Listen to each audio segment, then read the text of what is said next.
is Hui and welcome back to my YouTube channel, Hui Ferns. Today I'm going to be talking to you guys about this cabinet terrarium that I built. It is an Ikea Millsbell wide cabinet. I want to get into detail about what I've done to it and also everything that I put into it.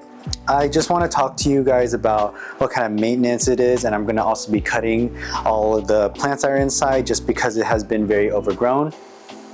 So when building a cabinet terrarium, the main thing that you just need to make sure about doing is to kind of keep in mind about all the plants that you are putting in there. The plants that I have in here are mostly like smaller plants, such as these begonias in here.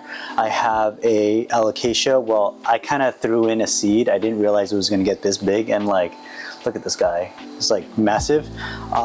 It does take up a lot of space too, so you got to be like aware of the kind of like environment you're putting it in, just because like you don't want it to be super overgrown to the point where it like takes over like the entire space and it kind of looks a little bit more messy.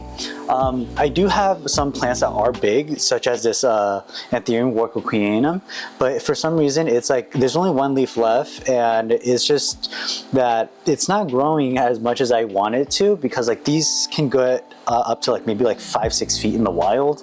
So I don't know, like I put this in when it was like really small and it's kind of just stayed its size. If you do want like really large plants inside of your terrarium, make sure that it's kind of like in a place where it's kind of like a statement piece, okay? It makes your cabinet look a lot nicer and a lot more clean that way. So then like everything else just like that you put together just adds to like the depth and everything too. All right, so now I'm planning to start cutting into my terrarium just to give it some more maintenance and making sure that there's more room for it to grow. Just because as long as you start cutting your plants back, sometimes it does help and encourage more growth, and so that they can be heavy. I have my cutters right here, and I have a bowl, and I decided that I'm not going to be propagating any of my plants today, just because that I've had a lot of propagations already, and it's kind of overwhelming when you just keep cutting and putting into water or putting into like flugel, and it's just kind of annoying at the end of the day because I just have so much of this everywhere. But let's dive into it. So honestly, like this plant, it's cool, it's pretty, I just don't care much about it. I got it when I first started building this terrarium, and I just decided to put in like one of the seeds that I got from a trade, and I was like, okay, cool. Personally, I didn't know that it was gonna get this long, and now that it is, it's like, do I really care about it? Do I really like it? And honestly, it doesn't give me that much joy. So today we're gonna be cutting it off, okay? Luckily, it's gonna still be alive. It has another leaf that's growing. Oh yeah, also, make sure to sanitize this, okay, with your shears, because you don't want to hurt your other plants, or maybe you have like some kind of like microbes or any organisms that are on there, and it can spread to other plants as well. So make sure to always sanitize your shears, scissors, and anything, okay? So next thing I'm going to go into is going to be cutting into a lot of this right here, because it's extremely thick. Like there's not really a method. I'm just gonna go straight in, just because this always comes back.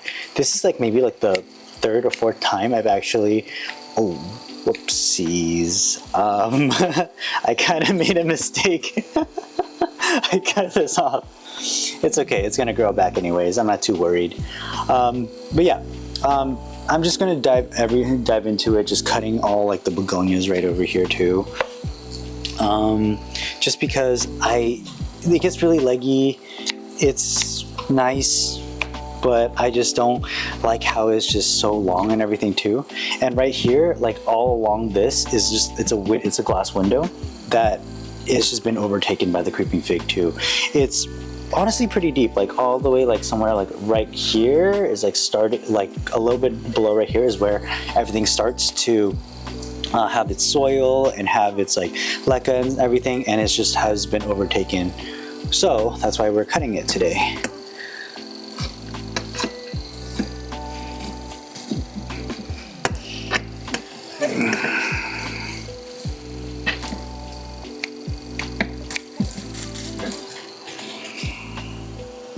Look at that.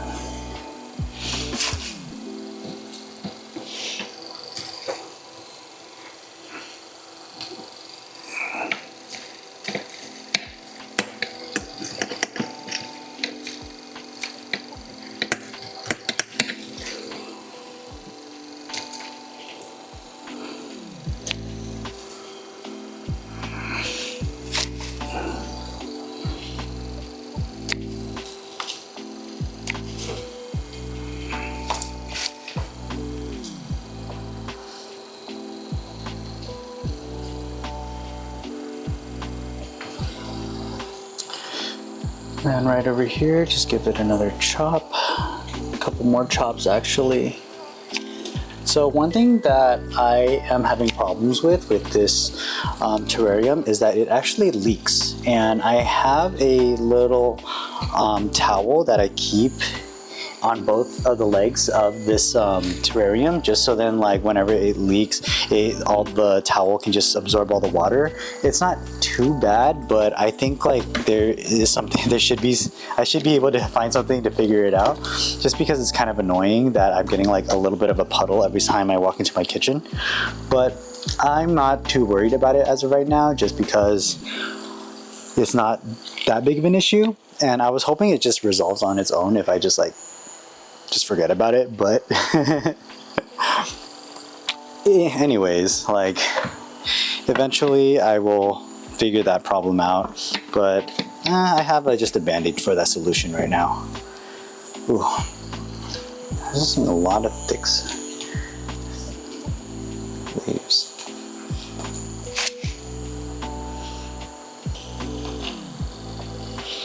Honestly, there's not much to it. Like, I'm just pulling as much as I can out, just chopping it. See, look at all these.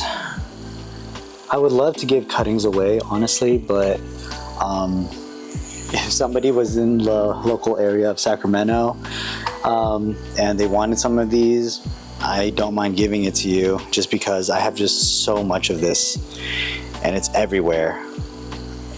Oh my gosh, like this tub that I have is filling up already as well. Oh my gosh. If you guys are ever deciding to make a terrarium like this, there's like a better way to make it than I did, because I decided to get both of the two glasses and I put like one of the glass right up here to like block all of like the stuff, and I put a glass on the bottom and added silicone, just so then it felt more like a fish tank in a way. And so then it like basically trapped everything inside of it, and it helps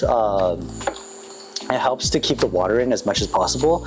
I didn't really have this leaking problem until maybe like 6-7 months in, but this was in like 2022 when I first started realizing that, and I was like, oh snap, like it's a big problem. It's not even a big problem, it's somewhat of a problem.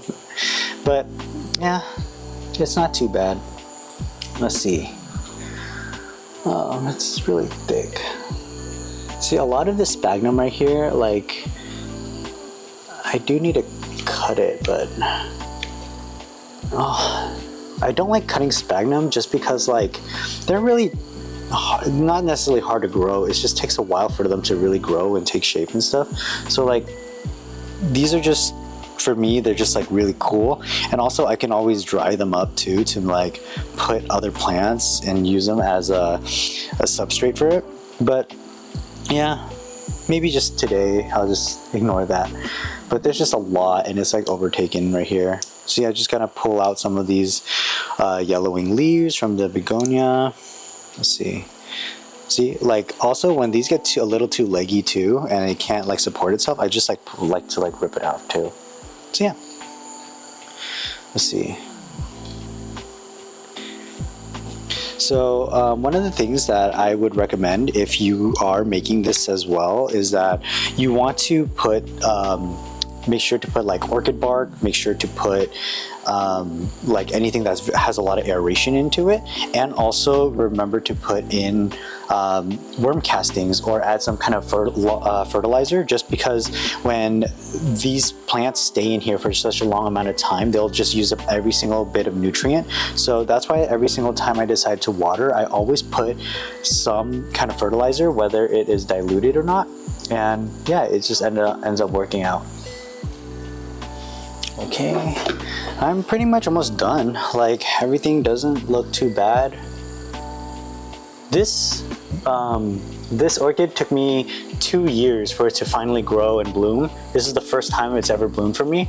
I got it out of like some, like, I think it was like a trash can or like at Lowe's, because they always sell like plants that are dying at a very like big discount, and like they get rid of most of their orchids most of the time, because once they stop flowering, people think that they're dying, but they're really not.